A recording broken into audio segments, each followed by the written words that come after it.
नमस्कार दोस्तों, आज की कहानी में आपका स्वागत है। आज जो हम कहानी स्टार्ट कर रहे हैं ये कहानी बेंगलुरु की है। 23 नवंबर 2024 एक लड़का और एक लड़की एक होटल में जाते हैं। वहाँ रिसेप्शन में जाकर के एक रूम उसी होटल में बुक करते हैं। दोस्तों, लड़का रिसेप्शन में अपने डॉक्यूमेंट्स दे रहा होता है वहीं बगल में लड़की भी खड़ी है। लड़का लड़की को इशारा करता है वहाँ मौजूद सोफ़े में बैठने के लिए और लड़की जाकर के उसी सोफ़े में बैठ जाती है और अपना मोबाइल चलाने लगती। दोस्तों, उसके बाद लड़का अपने डॉक्यूमेंट्स फिल करवा करके और लड़की के साथ होटल में अंदर अपने रूम पे चले जाते हैं। हालांकि लड़के ने मात्र एक दिन के लिए इस रूम को बुक किया था, वो अगले दिन रूम को खाली करने वाले थे। लेकिन दोस्तों, बीतते बीतते अगला दिन बीत जाता है, रात गुजर जाती है और अगला दिन आ जाता है। लेकिन लड़का जो है अभी तक आया नहीं था। तभी लड़के के फ़ोन में रिसेप्शन से लड़के के पास फ़ोन जाता है और रिसेप्शन वाला बोलता है कि सर, आपकी डेट ख़त्म होने वाली है, तो आप ऐसा करिए कि रिसेप्शन काउंटर पे आ जाइए और वहाँ पे अपना पेमेंट फिल कर दीजिए, उसके बाद आप जा सकते हैं। दोस्तों, लेकिन लड़का रिसेप्शन पे आता है और वो एक दिन की डेट और बढ़वा देता है और वो बोलता है कि अब हम 24 नहीं 25 को जाएंगे, 25 तक हम यहीं पे रुके हुए हैं। अब वो 25 तक का डेट बढ़वाने के बाद लड़का वापस से फिर चला जाता है। दोस्तों, बीतते बीतते 2 दिन बीतने वाले थे, लेकिन लड़के ने अभी तक ना बाहर से कहीं से खाना मंगवाया था, ना होटल से खाना लिया था और ना किसी सर्विस वाले को बुलाते थे अपने रूम में। वो दोनों बिल्कुल अकेले अपने रूम में। लेकिन इनमें से जो लड़का था, लड़का तो बाहर भी आता जाता रहता था होटल के, लेकिन लड़की रूम में अंदर जाने के बाद उस दिन से एक भी बार बाहर नहीं निकली थी। अब अगला दिन आ जाता है 26 नवंबर 2024 का दिन आता है। तो लड़का जो है खाली हाथ होटल से बाहर निकलता है। रिसेप्शन वाला देखता है उसको खाली हाथ, तो सोचता है कि चलो बाहर कहीं जा रहा होगा कुछ अपने लिए लेने, कोई सामान वगैरह। अब लड़का बाहर निकलने के बाद गायब हो जाता है। काफ़ी टाइम बीत जाता है। रिसेप्शन वाला देखता है कि लड़का अभी तक वापस नहीं आया, तो वो सोचता है कि वहाँ होटल में अंदर रूम में जाकर के देखे वो बात क्या है। अब वो रिसेप्शन वाला जो होता है वो लड़के के रूम में जाता है, तो वो देखता है कि दरवाज़ा बंद है। दरवाजे को खटखटाता है, लेकिन अंदर से कोई रिस्पॉन्स नहीं आ रहा था।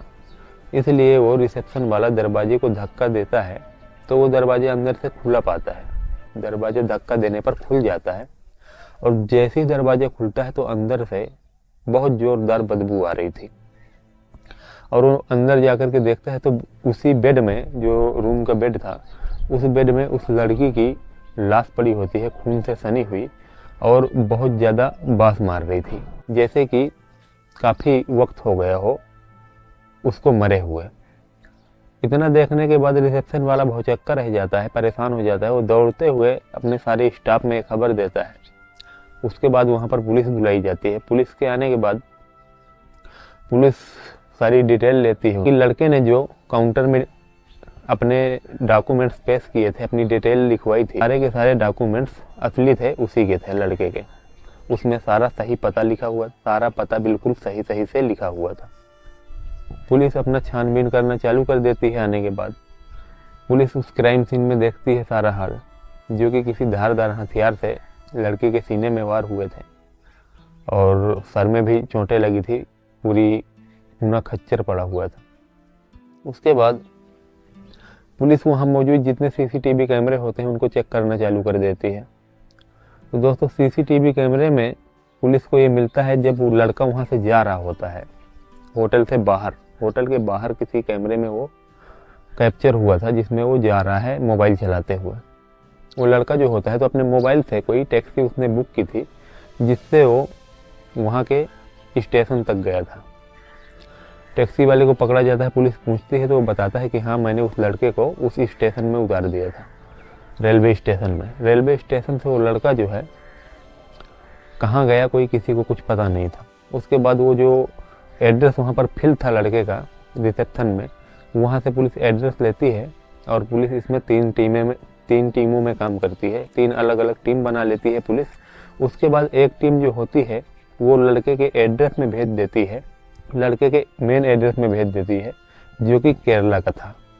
और उस एड्रेस में लड़के का जो नाम होता है वो आरो लिखा हुआ था, लड़के का नाम आरो था और वो केरला के कैन्नूर का रहने वाला था। कैन्नूर के पास एक छोटा सा कस्बा था, वहाँ का रहने वाला होता है। तो एक टीम कैन्नूर, केरल के कैन्नूर की तरफ निकल जाती है और दूसरी टीम जो होती है तो वहीं बेंगलुरु में सर्च करती है और तीसरी टीम जो होती है वो और आगे चली जाती है, उस स्टेशन से उसकी लोकेशन को पता करते हुए और आगे निकल जाते हैं। लड़के की लोकेशन जो है वो ट्रेस की जाती है पुलिस के द्वारा, तो वो उसमें पता चलता है कि लड़का बार बार फ़ोन को ऑन ऑफ कर रहा है। कभी फ़ोन को स्विच ऑफ कर लेता था, कभी वापस फिर से ऑन कर लेता था। इससे पुलिस को ये अंदाज़ा लगता है कि लड़का जो है जहाँ भी है वो फ़ोन को स्विच ऑफ करके रखता है और जब उसको कहीं पेमेंट करना होता है तो इसलिए वो फ़ोन को दोबारा वापस चालू कर लेता है, क्योंकि उसके जो पैसे थे वो फ़ोन में उसके अकाउंट में ही थे।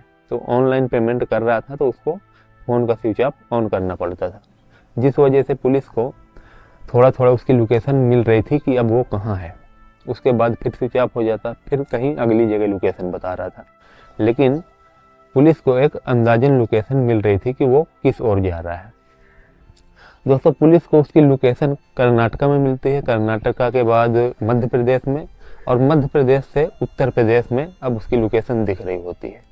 तभी दोस्तों एक टीम जो होती है वो केरल के कन्नूर में पहुंच जाती है, जहां उसके लड़के के दादाजी रहते थे। लड़का आरो अपने दादाजी के साथ ही रहता था और जो विक्टिम लड़की है जिसका कत्ल हुआ है उस लड़की का नाम माया गोगोई होता है।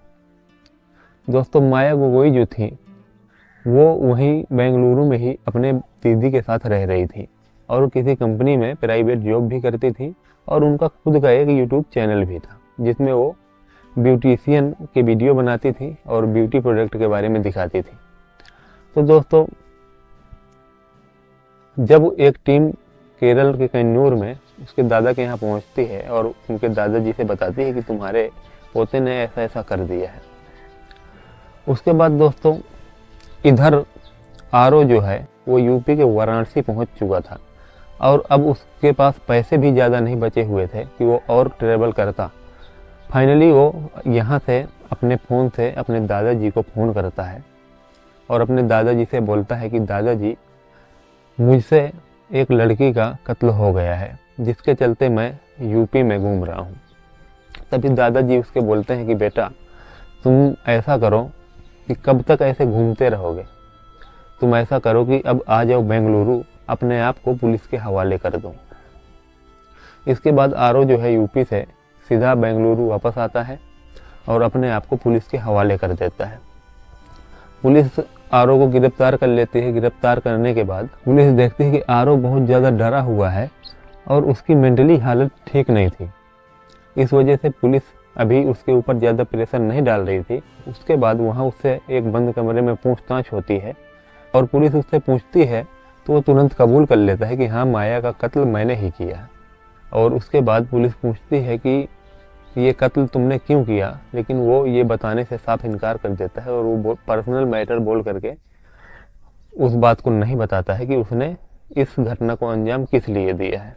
और बचपन से ही आरो जो है बहुत अकेलेपन में रहा था, क्योंकि वो अपनी माँ के साथ रहा करता था। आरो के बचपन में ही आरो के पिताजी गुजर गए थे, तो आरो की जो माँ है उन्होंने दूसरी शादी कर ली थी, लेकिन इसके बाद भी आरो उनके ही साथ था। उसके बाद क्या होता है कि आरो की माँ ने जो दूसरी शादी की थी उससे उनका तलाक हो जाता है झगड़े के चलते, और उसके बाद आरो की जो माँ होती है वो तीसरी शादी भी कर लेती है। इस वजह से आरो अपने माँ को छोड़ देता है और अपने दादाजी के पास रहने चला जाता है और वो अपने दादाजी के पास रह रहा था। उसके बाद एक डेटिंग ऐप बम्बल है, उसके ज़रिए आरो की मुलाकात माया से हुई थी। माया गोगोई, उनसे मुलाकात हुई थी। वहीं वो चैटिंग किया करते थे, बात किया करते थे। और इसके बाद माया ने उसको बोला था कि तुम बेंगलुरु आ जाओ, मैं तुम्हारी जॉब यहीं लगवा दूंगी। उसके बाद आरो बेंगलुरु पहुंचा था और बेंगलुरु में आरो की जॉब किसी कंपनी में 15,000 की सैलरी में माया ने लगवा दी थी। वो अपनी जॉब भी कर रहा था और इस तरह से माया से पहचान बनी थी।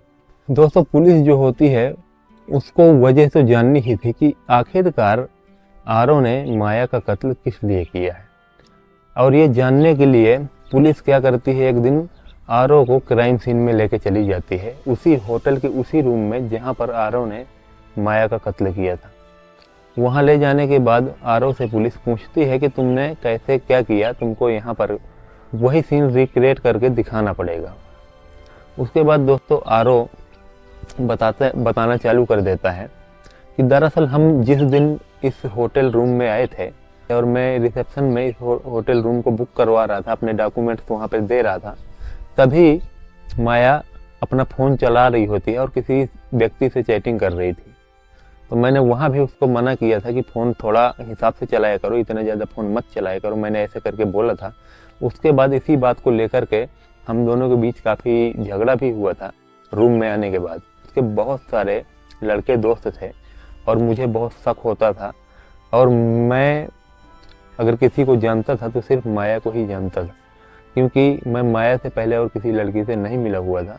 ये पहली ही लड़की थी माया, जो कि मेरी दोस्त भी थी और जिससे मैं प्यार भी करता था। और यही सब बातों को लेकर के झगड़ा होता जाता है, और झगड़ा इतना ज़्यादा हो जाता है, मैं उसको खोना नहीं चाहता था, उसको खोने से बहुत डर रहा था, लेकिन वो बहुत ज़्यादा बोल रही थी। इस वजह से अंदर ही अंदर मुझे बहुत गुस्सा आ गया था और मेरे मन में ये विचार बन गया था कि अगर ये मेरी नहीं हो सकती तो मैं इसको किसी की नहीं होने दूंगा। और मैंने ऑनलाइन कुछ औजार मंगवाए, जिन औजारों का इस्तेमाल करके मैंने माया का गला भी घोटा और उसके सीने में उस हथियारों से वार भी किया। आरव पुलिस को बताता है कि मेन बात यही है कि उसके कई सारे मेल फ्रेंड्स थे, इनके चलते मैं बहुत ज़्यादा परेशान था, बहुत ज़्यादा डिप्रेशन में रह रहा था। इस वजह से मैंने इस घटना को अंजाम दिया, लेकिन उसको बहुत पछतावा भी हो रहा था कि उसने ऐसा कर दिया। दोस्तों इस कहानी में माया जो होती हैं वो बहुत ही फ्रेंडली लड़की थी और बहुत ज़्यादा खुश मिजाज, और आरव जो था वो अकेलापन में जीने वाला व्यक्ति, उसने ज़्यादा समाज को ज्वाइन नहीं किया था।